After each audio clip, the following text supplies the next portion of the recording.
Baiklah, pada materi pemrograman berorientasi objek dengan Java kali ini saya akan menjelaskan tentang input ya. Input yang akan saya jelaskan itu menggunakan scanner sama barcode reader ya. Oke, kita coba lihat dulu contoh dari scanner ya. Jadi scanner sama barcode reader ini sama-sama inputan untuk basis konsol ya. Jadi kita coba lihat contohnya. Saya buat project di sini Java project SDK saya 14 ya versinya. Next, jadi di sini saya kasih nama input ya, saya letakkan di sini lokasinya. Saya tekan tombol finish ya.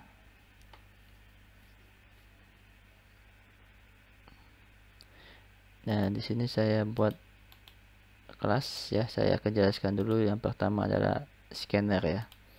Jadi kelas misalnya scanner app, misalnya nama kelasnya. Oke, di sini saya buatkan prosedur utama main. Nah, jadi saya akan menggunakan kelas scanner sebagai inputan. Jadi kelas scanner ini berada di paket Java util ya. Oke, kita namakan misalnya nama objeknya adalah input new scanner.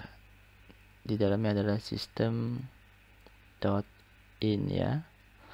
Nah, kelas scanner ini nanti mampu menampung tipe data boolean, byte ini integer ya, double pecahan ya, float pecahan, next int integer, next line untuk tipe data string, next long ya untuk integer juga, next short juga untuk integer ya.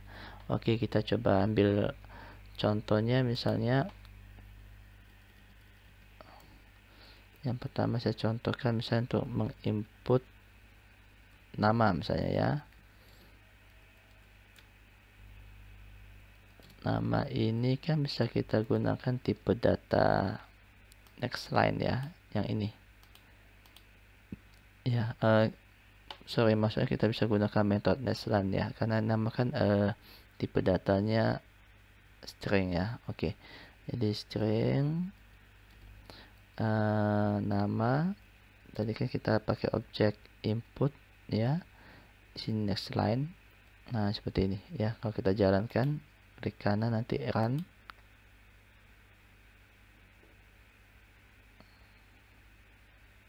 Kita tunggu ya.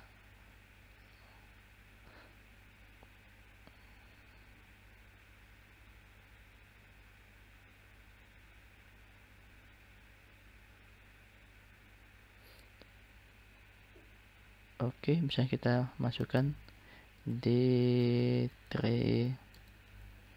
Octavian. Oke, di sini kita coba tambahkan ya. Sistem titik out titik Brandon, nama Anda misalnya, plus nama concat ya, kita gabungkan ya. Kita coba jalankan.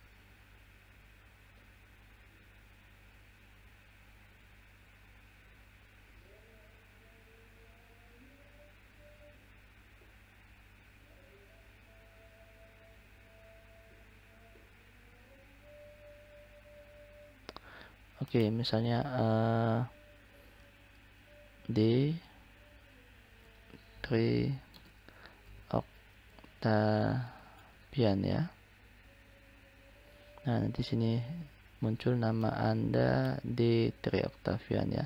Sekarang kita coba tipe data lain, misalnya boolean ya. Boolean ini untuk inputan yang nilainya true atau false ya. Kita coba. Misal contohnya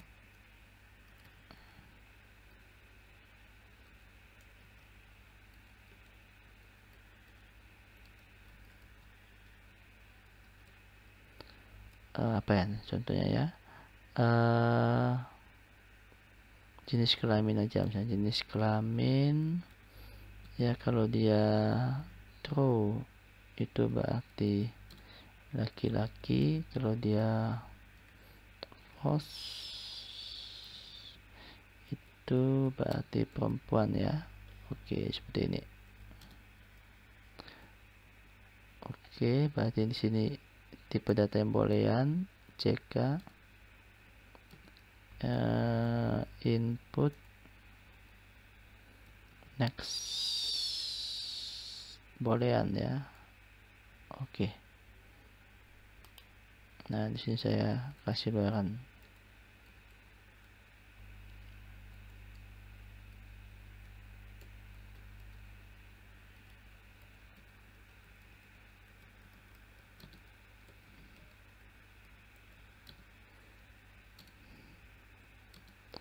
Misalnya JK ya, kita coba jalankan.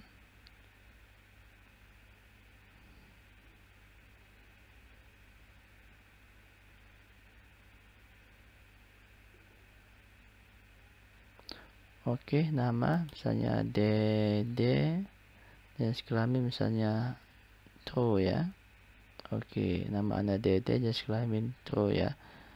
Oke, maksud jenis kelamin itu nanti untuk laki-laki true, untuk perempuan false ya. Ini sekedar contoh kita mengenal tipe data boolean dan bagaimana scanner bisa menerima inputan dengan tipe data boolean ya. Oke, sekarang kita coba next byte ya. Ini sama seperti next integer, sama seperti next long, sama seperti next short ya, tipe data integer ini ya. Jadi kita pilih salah satu saja, misalnya next byte aja nih kita pilih ya.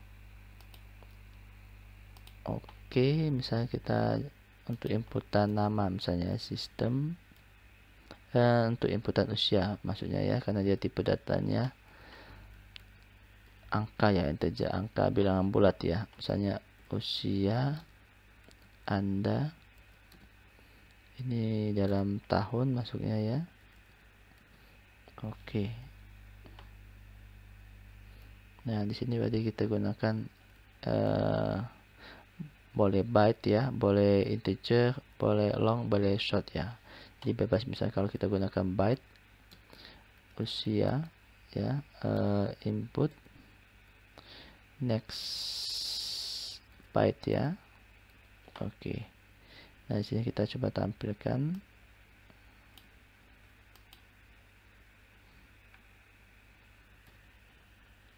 ya. Oke, usia Anda misalnya usia.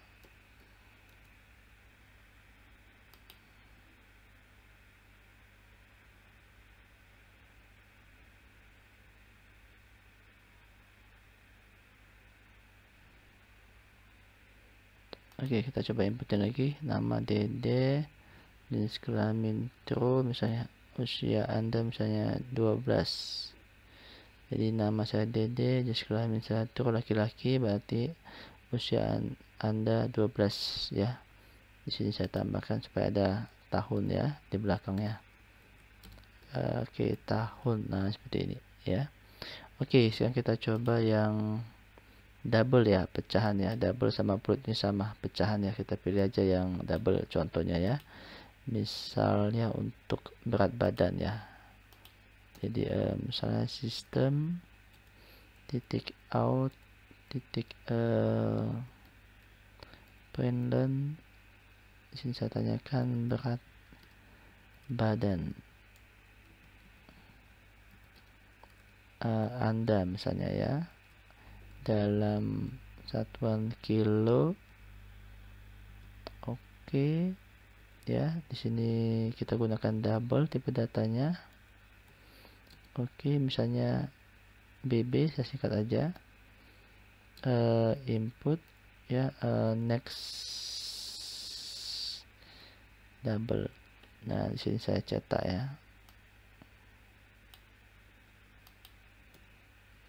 Oke. Berat badan Anda di sini tadi BB ya. Di sini satuannya kg, kilogram ya. Oke, kita coba jalankan lagi.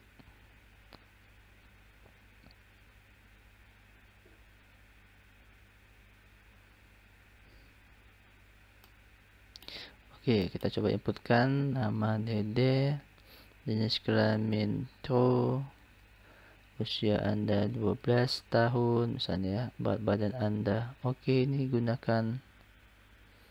jangan gunakan printline ya. Nanti dia kalau gunakan printline seperti ini dia pindah baris waktu kita inputnya ya. Jadi gunakan print saja. Oke, itu bedanya print sama printline ya. Oke, kita coba jalankan lagi.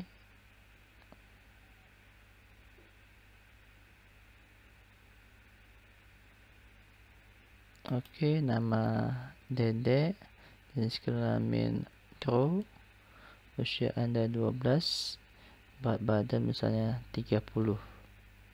Nah, jadi nama Anda Dede, jenis kelamin true berarti laki-laki, usia Anda 12 tahun, berat badan Anda 30. Ya, jadi dia bilang pecahan, nanti otomatis ditambahkan desimalnya di belakang ya. Oke, jadi kita sudah menggunakan tipe data boolean, byte yang mewakili integer ya. Oke, double yang mewakili pecahan ya, dan line yang mewakili string ya. Oke, itulah itulah inputan menggunakan scanner ya. Sekarang kita coba gunakan buffer reader ya sebagai inputan ya. Jadi bagaimana penggunaannya? Ya, buffer reader itu nanti membutuhkan kelas input stream reader ya. Lalu nanti buffer reader itu beda kayak scanner ya. Scanner itu langsung bisa kita gunakan. Tapi kalau buffer reader dia harus menggunakan mekanisme try and catch ya. Try and catch itu ya kalau seandainya terjadi kesalahan nanti akan dilempar ke block catch, tapi kalau seandainya tidak terjadi kesalahan nanti dalam menginput ya akan dilempar atau akan dijalankan di blok try ya, seperti itu. Jadi dia ada mekanisme try and catch ya dalam mengecekkan kesalahan ya, baik itu kesalahan input maupun kesalahan output ya. Oke, sekarang kita coba langsung saja contohnya ya. Nah, kita buat saja kelas baru ya. Di sini saya new Java class, misalnya buffer reader ya, app. Oke. Nah, kita buat metode main ya. Tadi kan buffer reader, dia ada di paket Java IO ya. Kalau tadi scanner ada di paket Java util, sedangkan kalau buffer reader itu dia ada di paket Java IO. Sorry, tadi mana buffer reader? Nih Java.io. Misalnya ini ya paketnya ya. Dan ini nama kelasnya ya yang akan kita gunakan. Oke, misalnya kita kasih nama input new buffer reader ya. Nah, dia harus kita gunakan juga kelas input stream reader ya di dalamnya ya. Jadi di sini kita buat new input stream reader. Nah, sama dia ada juga di paket Java IO ya. Oke. Nah, nanti di dalam input stream reader ini kita tambahkan sistem in ya. Oke, seperti ini. Nah, dalam penggunaannya seperti saya bilang tadi, buffer reader ini harus diletakkan di dalam blok try and catch ya. Karena dia di sini ada menerima mekanisme pengecekan terlebih dahulu ya, apakah terjadi kesalahan atau nanti bisa berjalan dengan baik ya. Oke, kita letakkan. Kalau kita langsung misalnya seperti ini ya, seperti scanner tadi, kita coba langsung misalnya print nama Anda misalnya ya. Lalu di sini saya buat string misalnya ya, nama input ya, di sini kita gunakan readline ya. Nah, nanti di sini ada garis merah di readline ini ya. Jadi nanti dikasih keterangan ya oleh IntelliJ ya. Nah, nih nanti kita coba ya, dia harus ada handle exception-nya ya, yaitu IO exception ya, jadi input output ya. Jadi dia harus diletakkan di dalam blok try and catch ya. Oke, sekarang kita coba ya. Kita letakkan di blok try ya, di sini.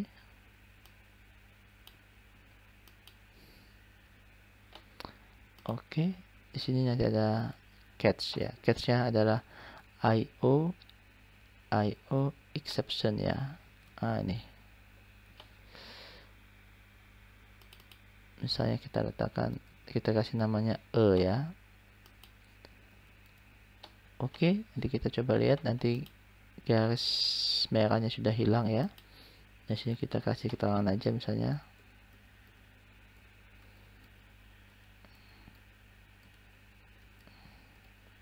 Terjadi kesalahan dalam inputan misalnya ya, atau inputan dan luaran ya. Jadi di sini saya tuliskan aja terjadi kesalahan dalam inputan pengguna misalnya ya. Oke.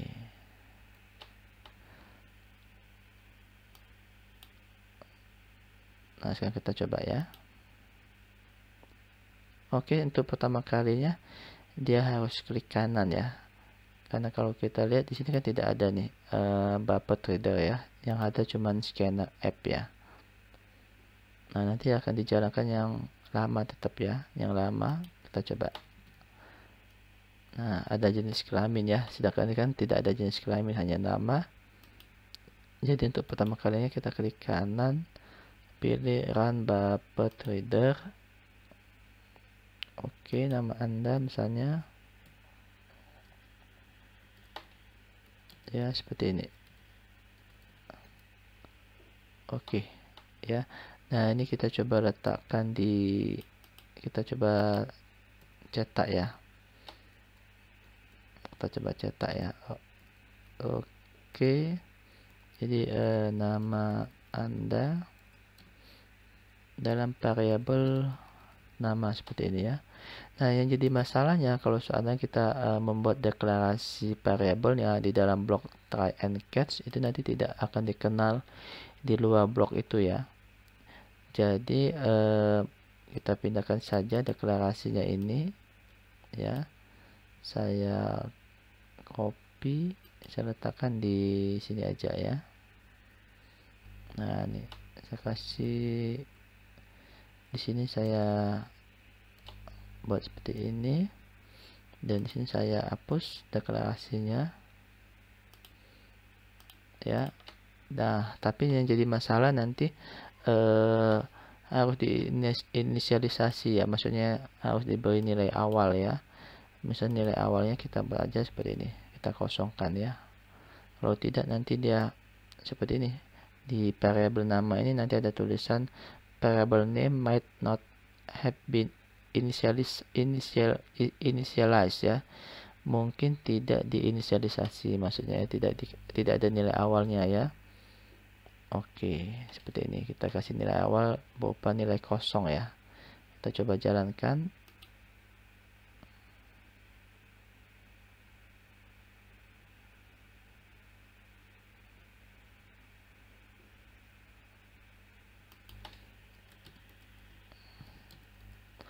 Saya inputkan ya. Oke nih, ini luarannya ya. Ini tadi inputannya, ini luarannya. Nah, gimana kalau seandainya kita inputin tipe data lain ya? Misalnya saya buat int misalnya usia ya. seperti tadi ya. Saya kasih nilai awalnya misalnya 0 saja di sini. Oke, kita letakkan di sini inputannya sistem out titik print misalnya ya, usia Anda. Nah, di sini usia. Lalu kita menggunakan apa ya? Kalau tadi kan di scanner ada banyak ya, dia ada next boolean, ada next byte ya, ada next double, next float, next int, next line, next long, next short ya. Tapi kalau di buffer trader nanti dia menggunakan apa ya? Kita coba ya. Nah, di buffer trader nanti kita tetap menggunakan read line ya, tapi tipe datanya adalah berupa string ya. Jadi kita coba. Nah, seperti ini. Akibatnya nanti di sini ya, usia tidak bisa kita gunakan. Kenapa? Karena usia ini kan int, sedangkan seperti saya bilang tadi, read line ini bertipe data string. Nah, untuk menggunakannya kita harus konversi nantinya ya. Oke, kita coba ya. Di sini saya buat seperti ini. Ada untuk U sebagai usia atau ya U saja ya. Saya kosongkan. Ya. Nah, nanti di sini saya gantikan dengan U ya. Nah, ya. Kalau misalnya kita gunakan jangan usia, misalnya ini aja ya. Saya gunakan untuk menghitung luas saja misalnya ya, luas tanah ya. Misalnya ini L lebar, di sini lebar ya. Nah, jadi sini kita gunakan L ya.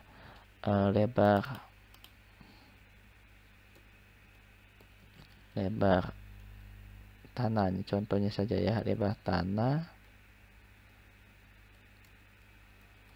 Oke, nah di sini nanti ada proses ya.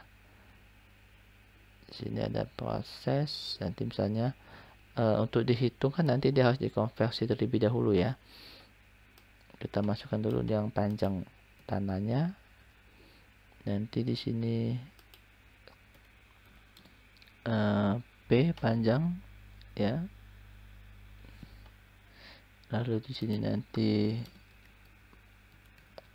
panjang ya. Oke. Di sini kita kasih panjang tanah menggunakan P. Oke, nah sekarang di sini kita coba hitung ya. Ada luas ya. Oke, di sini. Nah, nanti sebelum kita hitung kan harus dikonversi terlebih dahulu karena inputannya berupa string ya. Karena buffer trader dia menerima inputan dalam bentuk tipe data string ya. Oke. Sekarang untuk lebar ya, untuk lebar jadi kita konversi yang string tadi L ke dalam int itu seperti apa. Jadi konversinya integer fase L ya. Nah, seperti masalahnya nanti L ini belum ada nilai awalnya, belum kita inisialisasi ya. Kita kasih aja inisialisasi seperti ini ya. Oke. Nah, sekarang untuk lebar juga kita coba inisialisasi. Oh, nggak usah ya, ini nggak usah kita inisialisasi. Oke ya. Nah, sekarang untuk panjang juga kita konversi ya, int parse integer p. Nah, seperti ini ya. Oke, sekarang kita coba hitung luas. Jadi lebar dikalikan panjang ya. Sini kita coba tampilkan lebar tanah Anda misalnya, luas tanah Anda, luas tanah Anda di sini misalnya luas ya. Nah, seperti ini ya. Nah, ini nanti satuannya dalam meter ya, dalam meter saja ya, dalam meter nih. Oke, kita coba jalankan.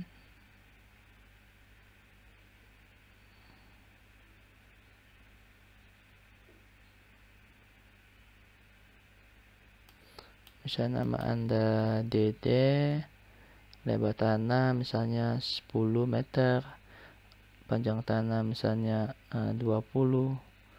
Nama Anda Dede, luas tanah Anda 200 meter kubik ya, meter pangkat 2 ya. Oke, jadi dalam penggunaannya, kalau kita menggunakan Buffer Reader, jadi dia membutuhkan kelas input stream reader dan sebagai media, sebagai penerima inputan. Buffer Reader itu menampung nilai string ya. Akibatnya kalau seandainya kita ingin digunakan untuk tipe data lain, terjadilah konversi di dalamnya ya. Misalnya seperti contoh ini, saya membutuhkan tipe data integer sebagai masukan, sebagai inputan, tetapi karena Buffer Reader dia memiliki tipe data string sebagai media, sebagai tipe data inputannya, yang tidak jadi masalah ya, kita terima dulu dia sebagai string, nanti kita konversi ya menjadi tipe data yang kita inginkan. Seperti itu, kita konversi tipe data yang bisa ke boolean, nanti dia bisa ke integer, bisa ke double, bisa ke float, dan tipe data lainnya ya. Nah, itulah penjelasan tentang Buffer Reader ya, dan scanner sebagai kelas inputan ya yang berbasis konsol ya. Oke, terima kasih atas perhatiannya. Assalamualaikum warahmatullahi wabarakatuh.